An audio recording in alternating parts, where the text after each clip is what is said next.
শুধু রত্ন ধারণ করলেই হয় না, তার থেকে সঠিক ফলাফল পেতে এই সব নিয়ম অবশ্যই মেনে চলতে হয়। আমরা অনেকেই আছি যারা গ্রহ রত্ন খুবই বিশ্বাস সহকারে ধারণ করি, কিন্তু রত্ন ধারণ করার পর যে নিয়মগুলি মেনে চলা উচিত তা ঠিক মতো মেনে চলতে পারি না। রত্ন ধারণ করার কিছু বিশেষ নিয়ম রয়েছে যা অবশ্যই মেনে চলতে হয়, তা না হলে রত্ন ধারণের যে উপকার তা ভালোমতো পাওয়া যায় না। প্রথমত, আমরা সকলেই জানি যে রত্ন ধারণ করার সময় তা দুধ গঙ্গা জলে ধুয়ে যে তরণ ধারণ করা হয়, সেই অনুযায়ী দেবতার কাছে তা শোধন করে তারপরই রত্ন ধারণ করতে হয়।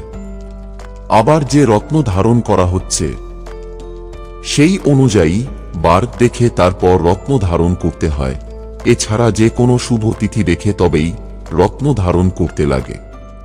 এসব কথা হয়তো আমরা প্রায় সব মানুষই জানি, তবে যে কথাটা জানার বিশেষ প্রয়োজন তা হল, একবার রত্ন ধারণ করার পর তা বারবার খুলতে নেই।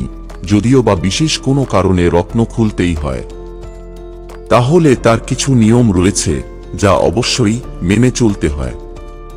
এক, যদি একবার রত্ন ধারণ করার পর তা খুলতে হয় বিশেষ কোনো কারণে, তাহলে মনে করে অবশ্যই 24 ঘন্টার মধ্যে তা পুনরায় ধারণ করে ফেলতে হবে।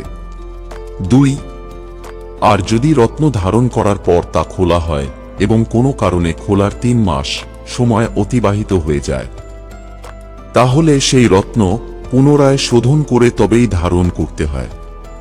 3, যে কোনো গ্রহরত্ন যদি কোনো ব্যক্তি একবার ধারণ করেন, তাহলে সেই রত্ন কোনোভাবে যেন অন্য কেউ ধারণ না করে ফেলেন। যদি এমনটা হয়, তাহলে পুনরায় শোধন করতে হবে।